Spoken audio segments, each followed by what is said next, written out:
بعض الكلمات باللغة الأردية وأستميحكم عذرا. علماء گرامی قدر، میرے دل میں ایک درد ہے. مجھے یہ محسوس ہوتا ہے کہ ہم جب کبھی بیٹھتے ہیں کسی کانفرنس میں، کسی سیمینار میں، کسی اجتماع میں، تو روایات اور خاص ماحول اور رسمیات ہمارا پیچھا نہیں چھوڑتی. ہم ان میں اس طرح گرفتار ہو چکے ہیں کہ ان سے آزاد نہیں ہو پاتے. ہم چاہتے ہیں کہ اسلام کا جب مطالعہ کریں تو کچھ اس طرح سے کریں کہ کسی کونے میں، کسی کنارے میں بیٹھ جائیں اور اس کے بعد اپنا جائزہ لیں، یک طرفہ اپنا جائزہ لے لیں. ہمیں جائزہ لینا ہے پوری انسانیت کا، ہمیں جائزہ لینا ہے پوری دنیا کا. دنیا ہماری نگاہوں کے سامنے ہے اور ہم جس نبی کی بات کر رہے ہیں اس نبی کی بات بغیر آفاقیت کے، عالمیت کے، گلوبلائزیشن کے ہو ہی نہیں سکتی. اس نبی کا کام شروع ہوا ہے یہاں سے کہ وہ رحمت للعالمین ہے، وہ رسول الناس جمیعاً ہے. اللہ نے فرمایا قل یا ایھا الناس انی رسول اللہ الیکم جمیعا. اور وہ جو نظام بھی لے کر آئے، تعلیمی نظام، کیا وہ لے کر آئے تھے اس لیے کہ چند علماء تیار ہو جائیں جو ممبر و محراب کی زینت ہوں، جو سیرت پر بیانات فرما دیں، جو امامت اور خطابت کا فریضہ انجام دے دیں؟ بکر و عمر و عثمان و علی، یا خالد ابن الولید اور عمرو ابن العاص اور سعد ابن ابی وقاص اور عبداللہ ابن مسعود اور زید ابن ثابت اور کون کون نام لیتے چلے جائیے. کیا ان کی تیاری صرف اس لیے ہوئی تھی کہ ہمارے ممبر، ہماری محرابیں، ہماری خانقاہیں، مدرسوں کی چہار دیواریوں میں کچھ ربانیین اور اللہ والے پیدا ہو جائیں؟ کیا یہ مقصد تھا جس اللہ نے فرمایا تھا بعثت کے ساتھ هو الذي ارسل رسوله بالهدى ودين الحق ليظهره على الدين كله ولو كره المشركون؟ جس اللہ نے اس مقصد کو واضح فرما دیا تھا، وہ اللہ کیا اس پر راضی ہو سکتا ہے کہ پیوند کاری کی جائے؟ اس پر راضی ہو سکتا ہے کہ پوری دنیا کسی اور نظام کے تحت چلے؟ پاکستان کے چپے چپے پر سیکولر نظام نافذ ہو، عالم اسلام میں سیکولر نظام جس کی بھیک برطانیہ سے مانگی گئی، امریکہ سے مانگی گئی، یورپ کا جو تھوک ہے اس کو چاٹ کر لوگ زندگی گزارتے رہیں. اور اسلام نے جو توحیدی نظام برپا کیا اور اس وقت کی رومن امپائر اور پرشین امپائر کی بخیا ادھیڑ دی اور یہ ثابت کیا کہ انسانوں کو غلام بنا کر کبھی بھی پیغمبر عظیم کی رسالت کا حق ادا نہیں ہو سکتا. ایک وہ صحابی جو غیر معروف سے ہیں، رستم کے دربار میں پیغمبر کی ترجمانی کرتے ہوئے فرماتے ہیں، ربعی ابن عامر رضی اللہ تعالی عنہ، اللہ ابتعثنا لنخرج من شاء من عبادة العباد إلى عبادة الله وحده ومن ضيق الدنيا إلى سعتها ومن جور الأديان إلى عدل الإسلام. ایک عادلانہ نظام کو برپا کرنے کے لیے میں آیا ہوں. میں لوگوں کو ظلم سے آزاد کروں گا، میں استحصال سے آزاد کروں گا، میں انسانیت کو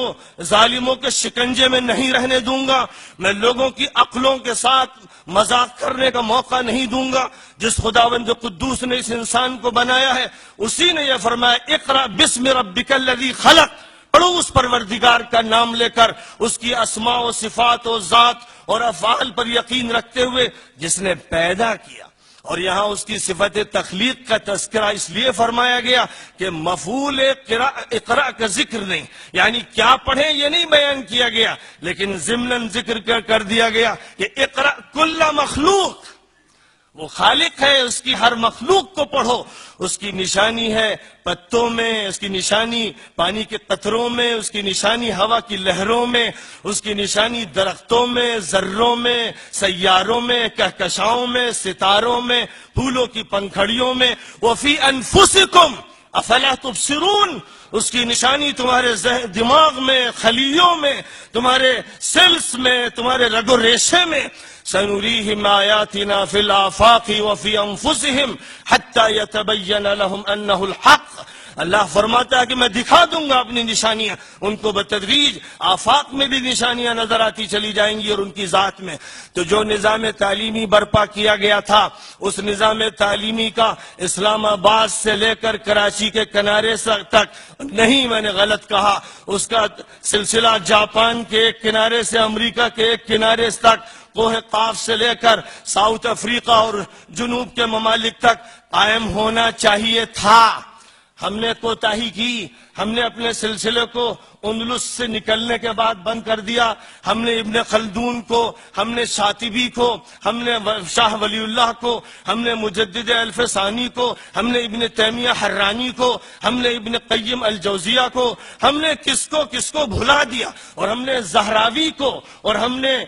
کندی کو، اور فارابی کو، اور ابن سینا کو، اور اپنے فلاسفہ کو بھی فراموش کر دیا، جس کا نتیجہ یہ ہے کہ آج ہم دریوزگری پر مجبور اور بھکاریوں کا پیالہ لیے ہوئے اپنا قانون مانگتے ہیں، تعلیمی نظام مانگتے ہیں، اور ایک چھوٹے سے دائرے میں یہ سمجھتے ہیں کہ نبی کے وارث یہ علماء ہیں جو مدرسوں کی چہار دیواری میں تیار ہو رہے ہیں، جن کے ہاتھ میں قانون نہیں، جن کے ہاتھ میں سیاست نہیں، جن کے ہاتھ میں معیشت نہیں، جن کے ہاتھ میں معاشیات نہیں، جن کے ہاتھ میں تمدن نہیں، جن کے ہاتھ میں تہذیب نہیں، جو حاشیے پر ہیں، جن کو ترس والی نگاہوں سے دیکھا جاتا ہے، جن پر الزامات تھوپے جاتے ہیں، جن کا کام یہ تھا کہ وہ ابو بکر صدیق اور عمر فاروق اور عثمان ابن عفان اور علی ابن ابی طالب کی خلافت سنبھالتے، ورنہ بعد کے دور میں معاویہ اور عمر ابن عبدالعزیز اور ان جیسے خلفاء کی خلافت سنبھالتے، جن کا کام یہ تھا کہ پوری زندگی کی باغ ڈور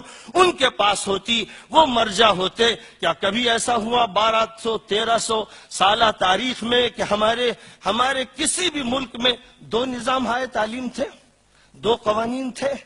دو نظام ہائے سیاست تھے؟ ازدواجیت تھی، سنویت تھی، کہیں تھی؟ مثال کہیں کی دی جائے، بنی عباس کے دور کی دیجئے، مغل امپائر کے دور کی دیجئے۔ مولانا مناظر احسن گیلانی کو اللہ تعالیٰ بلند درجہ عطا فرمائے کہ ہندوستان کے نظام تعلیم و تربیت کی کتاب میں انہوں نے اس بات کو ثابت کر دیا کہ ایک وحدانی نظام تعلیم نافذ تھا، جس کو اغوا کیا لٹیروں نے، دشمنوں نے، اور اس کو اغوا کرنے کے بعد ہمیں حالت اضطراری میں پہنچا دیا۔ مجھے بس بات ختم کرتے ہوئے عرض کروں گا، حضرت مولانا محمد قاسم نانوتوی رحمۃ اللہ علیہ نے جب میدان میں شکست کھائی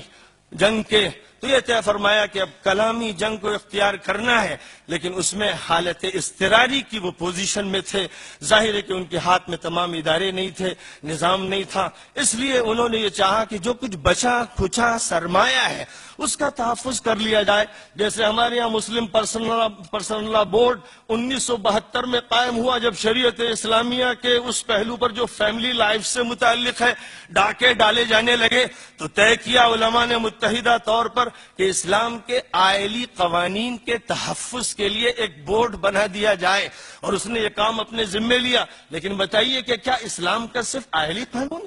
یعنی ہم مجبوری اور حالت اضطرار میں اگر کسی چھوٹے سے دائرے کے تحفظ میں لگ گئے تو کیا ہم کو اپنے ماضی کا وسیع دائرہ فراموش کر دینا چاہیے اور اسی پر قانے ہو جانا چاہیے؟ جو نظام اس وقت مدارس میں نافذ ہے، سچی بات یہ ہے کہ وہ ایک چھوٹا سا حصہ ہے، ایک کپڑے کا ٹکڑا ہے، کھانے کا ایک نوالا ہے، اس سے زیادہ اس کی کوئی حیثیت نہیں، اور اس پر اصرار اور اس کو باقی رکھنے کی کوشش یہ روایت پرستی ہے اور رسمیت کا وہ جال ہے جس میں لوگ پوری طرح شکار ہو چکے ہیں۔ جب تک اس کو توڑا نہیں جائے گا اور عہد نبوی کے مطابق دوبارہ اپنے نظام کو قائم نہیں کیا جائے گا، جس سے وہ افراد پھر پیدا ہوں جن کے ہاتھ میں زندگی کا پورا نظام تھا اور وہاں کبھی بھی کسی سے بھیک مانگنے کی یا پیون لینے کی ضرورت نہیں پڑی۔ مجھے تو ڈر لگتا ہے، بس اسی آیت کا تذکرہ کرتے ہوئے بات ختم کروں گا۔ جو موجودہ صورتحال ہے ہماری مدینہ منورہ کے یہودیوں کی عہد نبوی میں اور عالم عیسائیت کے عیسائیوں کی عہد نبوی میں اور بعد کے عہود میں وہی کیفیت تھی کہ تو ہی ناداں چند کلیوں پر قناعت کر لیا۔ یہ کیفیت تھی جس پر قرآن بہت ہی گرج کر اور بہت ہی غصے میں کہتا ہے، افتؤمنون ببعض الكتاب وتكفرون ببعض فما جزاء من يفعل ذلك منكم إلا خزي في الحياة الدنيا وَيَوْمَ الْقِيَامَةِ يُرَدُّونَ إِلَىٰ أَشَدِّ الْعَذَابِ وَمَا اللَّهُ بِغَافِلٍ عَمَّا تَعْمَلُونَ۔ اگر اتنے پر قناعت کر کے ہم اور آپ طلباء اور علماء بیٹھ گئے تو مجھے ڈر ہے کہ جیسے خدا ان سے کہہ رہا تھا ہم سے بھی خدا کہے گا، اور بجلیاں کوندیں گی اور ہمارا نظام تہو بالا ہوگا۔ ہم دیکھ رہے ہیں کہ دنیا میں مسلم ممالک رسوا ہو چکے ہیں، اور ان کی رسوائی کی وجہ یہی ہے کہ انہوں نے شریعت کو پیوندکاری کے لیے اور محض دکھاوے کے لیے اور بہلانے پھسلانے کے لیے استعمال کیا ہے۔ وہ اس کے لیے مخلص نہیں، نہ وہ شریعت کے لیے مخلص، نہ اللہ کے مخلص، نہ رسول اللہ کے مخلص، نہ عوام و خواص کے مخلص، نہ اس دین متین کے ہر جز کے مخلص۔ اللہ اپنے فضل و کرم سے ہم کو وہ اخلاص عطا فرما دے اور صحیح راستے کو پھر سے عہد نبوی کو سامنے رکھتے ہوئے متعین کرنے کی توفیق عطا فرما